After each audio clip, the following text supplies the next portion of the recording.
I give the floor to Mr. Maung Sayedala, founder of the Rohingya Students Network. Bismillahirrahmanirrahim. Excellencies, distinguished representatives of the UN, member state, and civil society organization. Minglaba. This Burmese greeting means, may you be blessed. Before I continue, I humbly invite you to a brief moment of silence to honor the countless Rohingya men, women, and children whose lives have been lost to violence and persecution.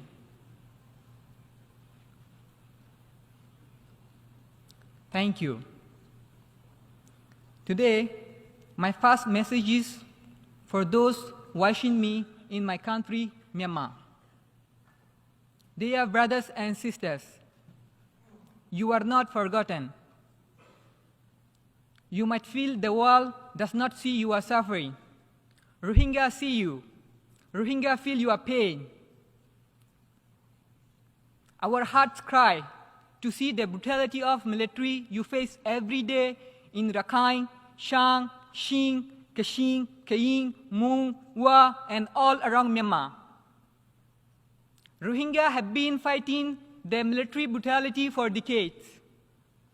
Let us get hand in hand, work together until democracy, justice, peace, and equal rights for all in Myanmar are restored. Now, this message is for the UN and the world leaders. It has already been more than 8 years since the Rohingya genocide was exposed. Where is justice for Rohingya? Where? The remaining Rohingya in Arakan, Rakhine State in Myanmar continue to face the deadliest attack. But this time, at the hand of Rakhine rebel group Arakan Army, which is even more worse than the atrocities committed by the military junta.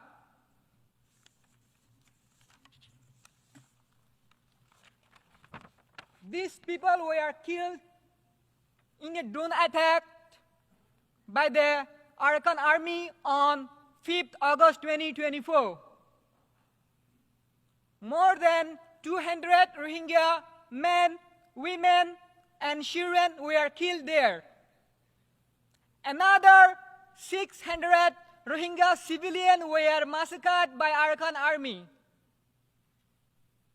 These are not isolated cases. They are a part of a systematic campaign.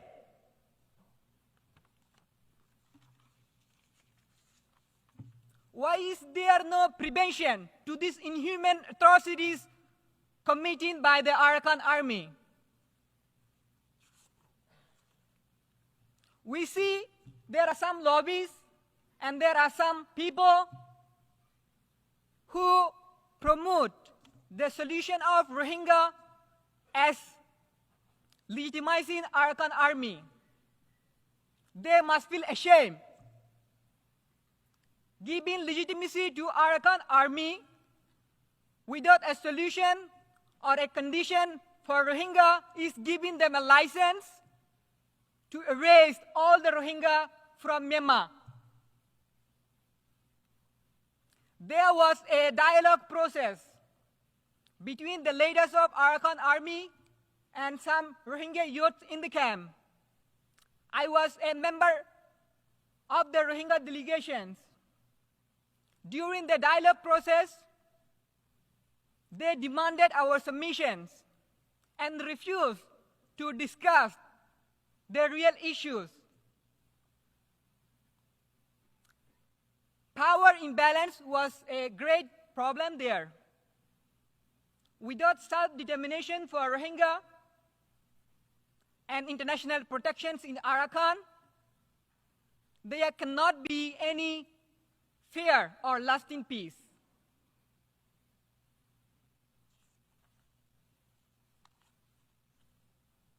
Any initiative about Rohingya without the Rohingya in the camp, from decision making to nation building, is unsustainable and unjust.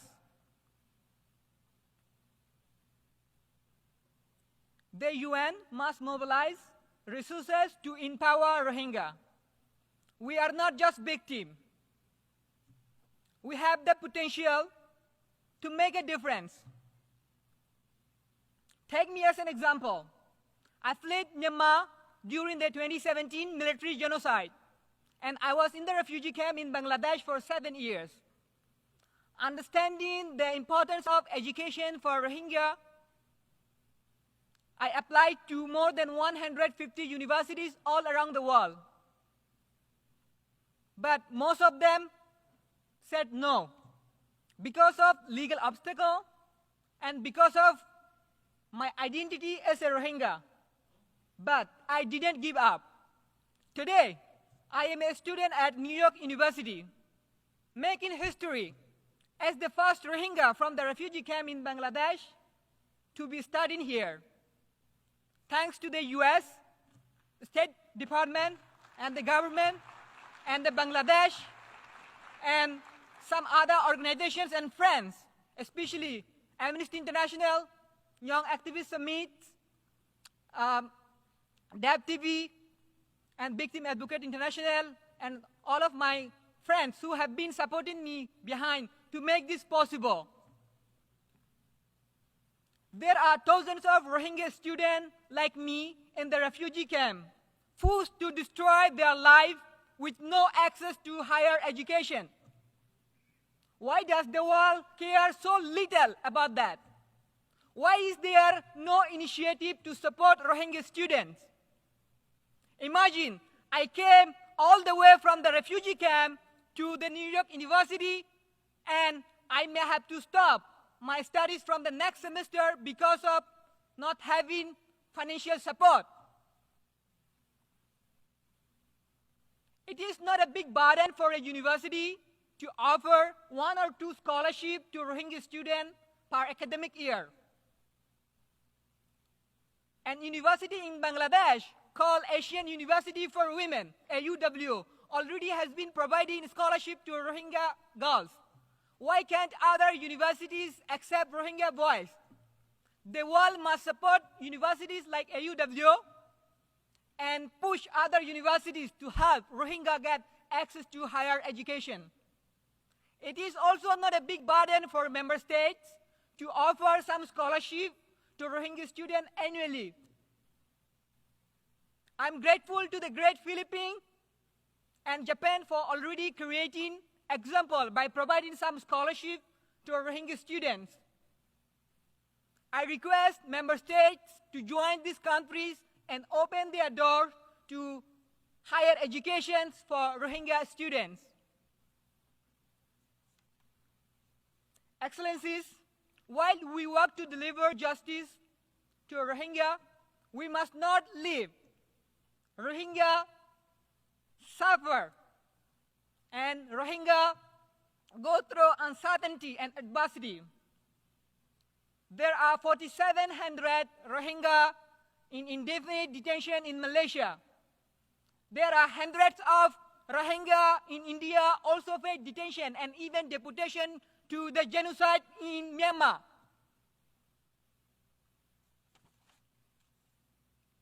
Again, now I want to remind everyone that the world urgently needs to prevent the ongoing genocide against Rohingya in Arakan before it is too late. And there must not be any justification for the atrocities committed by both military and Arakan army. These perpetrators must be held accountable. Rohingya in Myanmar, Bangladesh, Malaysia, Indonesia, and other countries in the regions are in great need of protections and humanitarian assistance. We want ASEAN to play a role to be helping these people.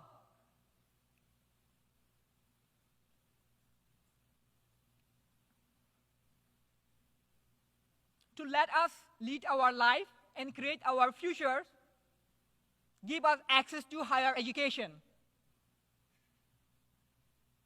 Now, I want to pause my remarks, requesting this assembly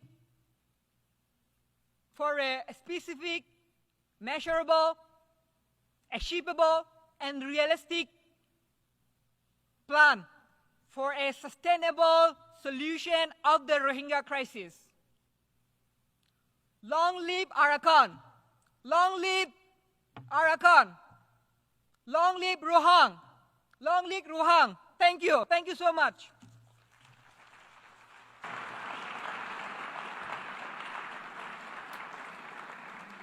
I thank Mr. Soyet Dala.